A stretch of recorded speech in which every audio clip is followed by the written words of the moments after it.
Assalamualaikum warahmatullahi wabarakatuh. Ketemu lagi dengan saya Bu Sida dalam video pembelajaran kimia.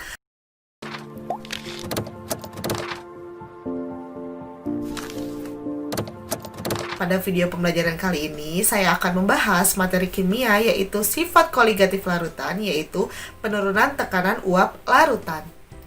Check it out.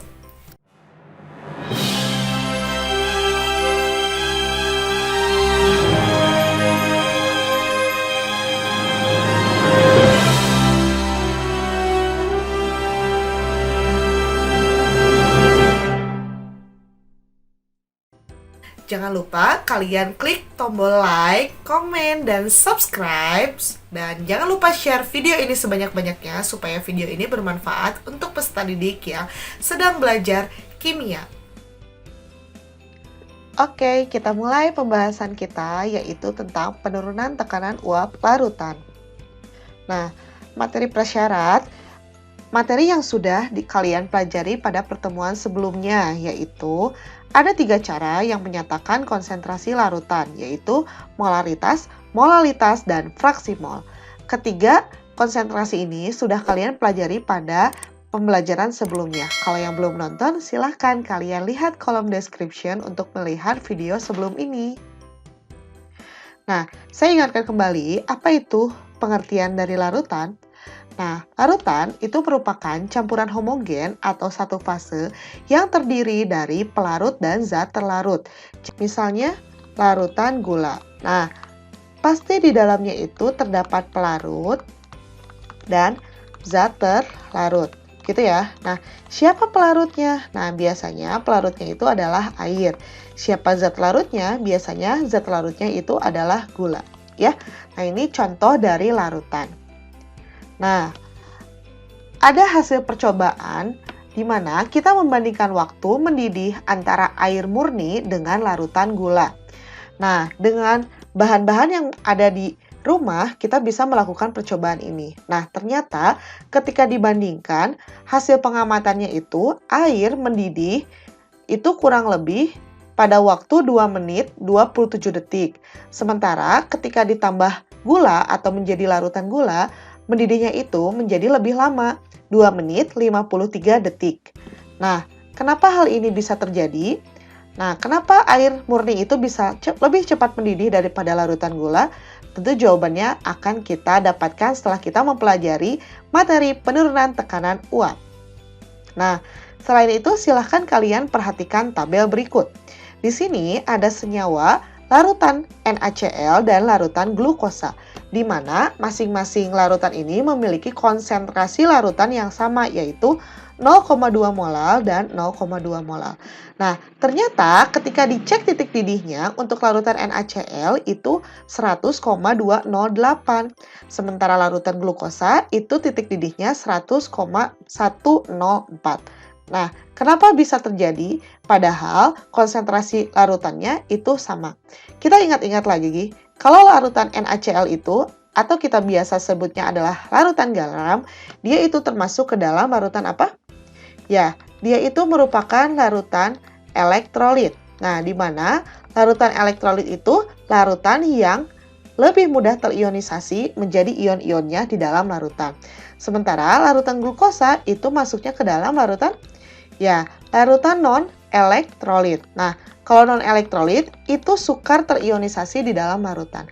Artinya, ketika NaCl ini terurai menjadi ion-ionnya, dia akan menjadi Na+ ditambah Cl-. Nah, sementara glukosa dia tidak akan terionisasi, ya.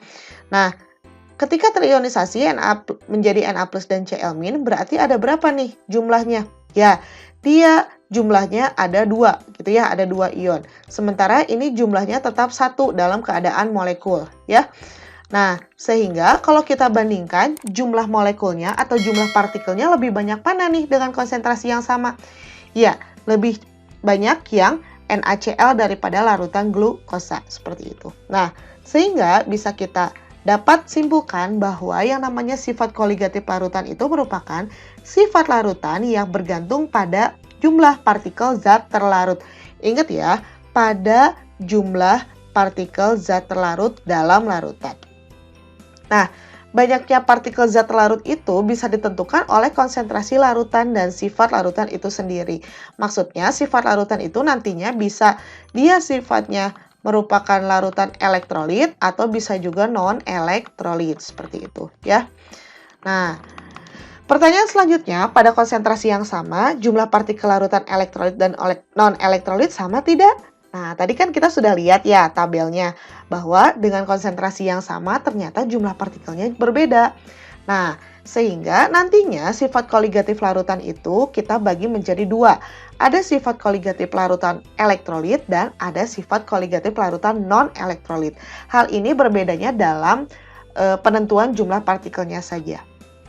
Nah, sementara sifat koligatif larutan baik untuk elektrolit dan non-elektrolit itu sama-sama ada 4, yaitu penurunan tekanan uap jenuh atau delta P simbolnya, kenaikan titik didih larutan atau delta TB, penurunan titik beku atau delta TF, dan tekanan osmotik atau V. Nah, yang akan kita pelajari hari ini adalah yang pertama, yaitu penurunan tekanan uap jenuh larutan, ya. Oke, nah di sini ada gambar. Coba kalian perhatikan gambar berikut. Misalnya ke dalam suatu wadah kita didihkan suatu pelarut murni, misalnya air ya, pelarut murninya.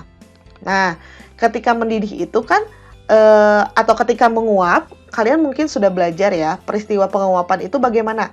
Berubahnya fase cair menjadi fase gas ya, atau berubahnya wujud cair menjadi gas. Nah, ketika si air ini mengalami penguapan, artinya si air ini akan lepas atau berubah menjadi wujudnya gas seperti itu ya.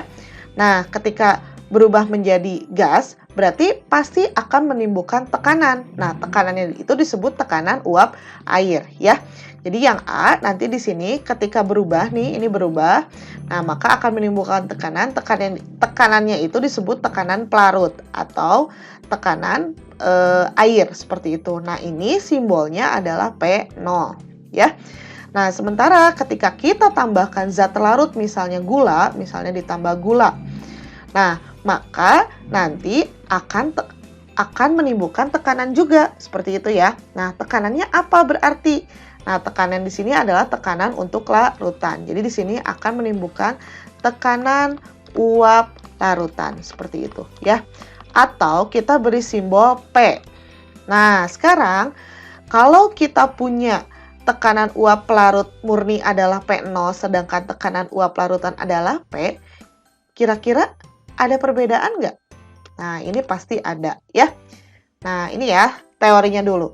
Pada proses penguapan, molekul-molekul pelarut itu akan lepas menjadi molekul gas dan akan menimbulkan tekanan yang disebut tekanan uap jenuh. Nah, penambahan suatu zat ke dalam zat cair itu akan menyebabkan penurunan tekanan uapnya. Kenapa bisa seperti itu? Hal ini disebabkan karena zat larut itu akan mengurangi bagian atau fraksi dari pelarut, sehingga kecepatan penguapannya itu akan berkurang seperti itu ya. Nah, kalau kita perhatikan ilustrasi berikut, ini tampilan secara mikroskopis dari gerakan molekul uap air pada permukaan air murni. Nah, ini ya gambarnya. Jadi ini air murni ketika dalam keadaan menguap. Kalau kita tambahkan zat larut, misalnya di sini zat larutnya adalah NaCl yang berwarna hijau biru ini. Nah, di sini kalau kita lihat kecepatan si air untuk menguapnya itu lebih lambat pergerakannya daripada yang ini ya. Nah, sehingga itu pasti ada perbedaan.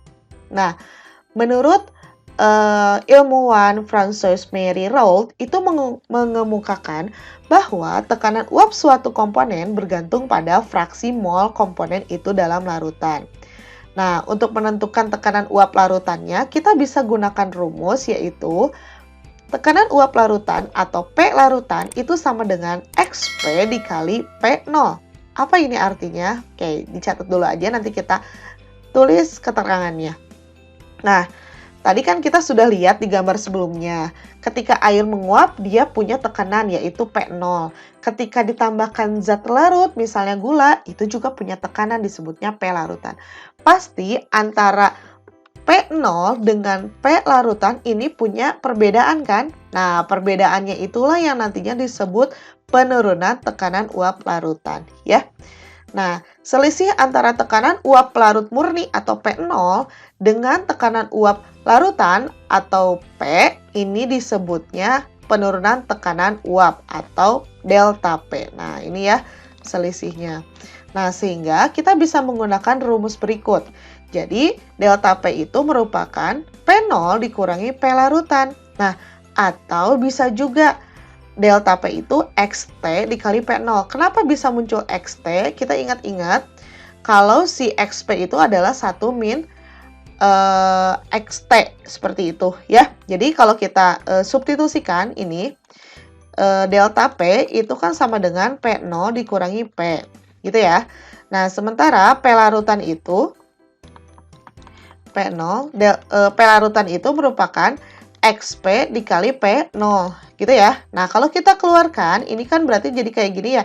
P0 sama dengan 1 min XP gitu ya.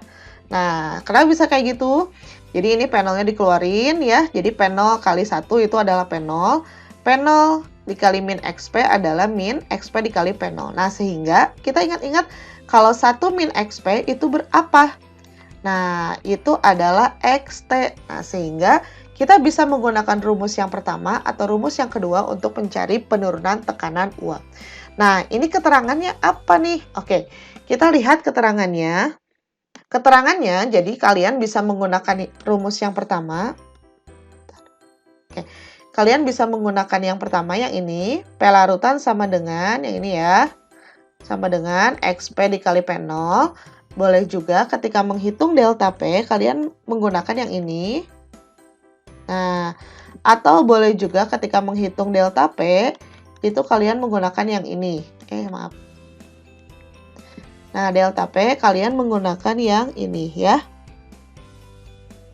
Nah, ini apa sih keterangannya? Jadi, keterangannya P0 itu adalah tekanan uap pelarut murni ya, pelarut murni.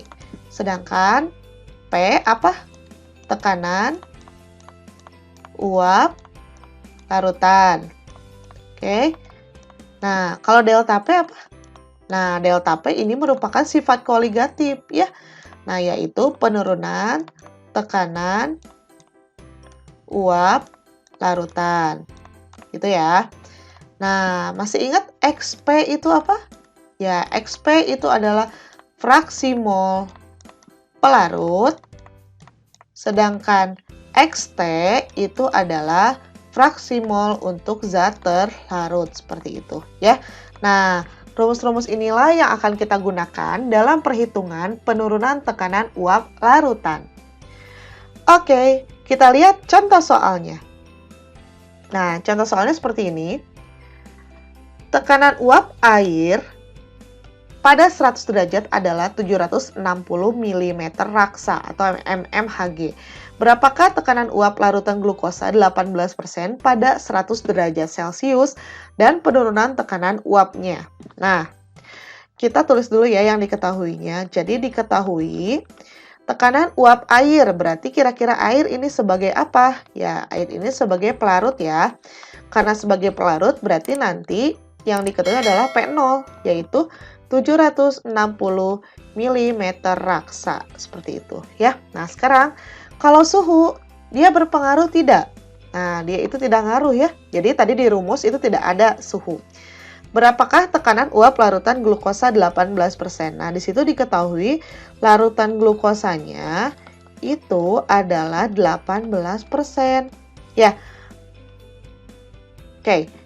Diketahuinya itu ditanyakannya berapakah tekanan uap larutan, berarti P ya, dan penurunan tekanan uap berarti delta P. Nah, seperti itu ya. Oke, kita jawab. Nah, kita untuk menghitung P di sini ya. Oke, kita untuk menghitung P itu tadi butuh apa? P0 dengan XP. Nah, di sini P0-nya sudah ada, XP-nya udah ada belum? Nah, belum. Jadi ingat-ingat lagi materi sebelumnya tentang fraksi mol. Kalau belum ingat, boleh tonton lagi video sebelumnya ya. Nah, gimana cari nyari XP? XP itu apa? Kita butuh mol ya, mol pelarut dan mol terlarut. Nah, di sini belum ada juga. Berarti kita main di persentase ini ya. Oke, saya ganti dulu spidolnya. Di sini terdapat larutan glukosa 18%. Berarti kalau larutan glukosa 18%, artinya gimana? Pasti dia terdiri dari pelarut sama zat terlarut ya. Pelarutnya siapa? Air. Zat larutnya glukosa ya. Nah, di situ glukosanya 18%. Berarti airnya berapa persen? Sisanya yaitu 82% ya. Kalau kita misalkan si larutan glukosa massa totalnya itu adalah 100 gram, maka massa pelarut atau air itu adalah 82% dari 100 gram. Gitu ya. Berapa? 82 gram. Oke. Kemudian massa terlarutnya atau glukosa itu adalah 18% dari 100 gram. Bu, kenapa 100 gram? Supaya gampang mengalikannya ya. Nah, 18 gram seperti itu ya. Nah, kalau sudah ada massa masing-masing, kita tinggal nyari kita tinggal mencari mol masing-masing ya. Oke, sebentar. Oke, kalau sudah mendapatkan massa masing-masing, kita hitung mol masing-masing ya. Di mana mol pelarut atau NP ya, NP atau mol pelarut itu adalah massa air ya dibagi mR air. Massa airnya berapa? 82 dibagi 18. 82 dibagi 18 itu berapa? Ya, dia itu dapatnya 4,55 mol.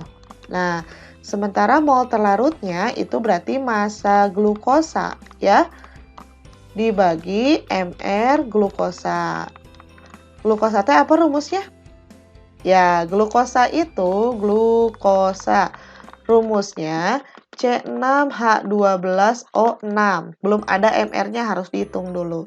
Ya, MR-nya simsalabin dia itu adalah 180 ya. Boleh dihitung. Jadi 18 per 180 yaitu 0,1 mol. Oke. Nah, kemudian kita itu butuh XP.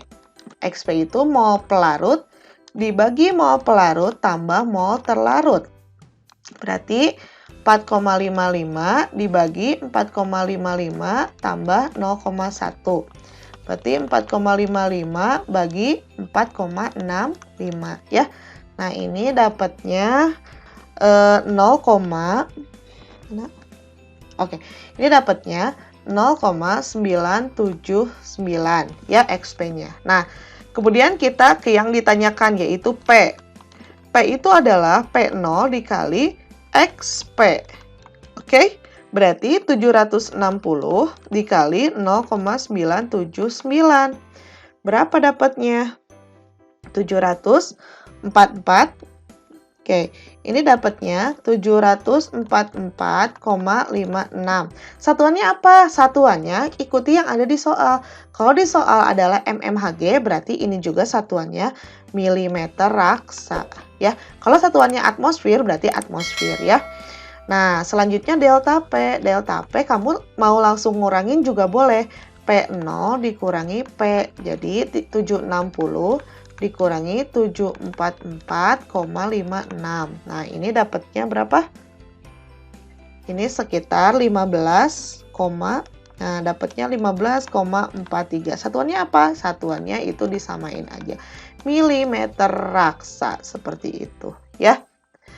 Nah, mungkin itu saja penjelasan dari saya. Terima kasih semuanya. Assalamualaikum warahmatullahi wabarakatuh.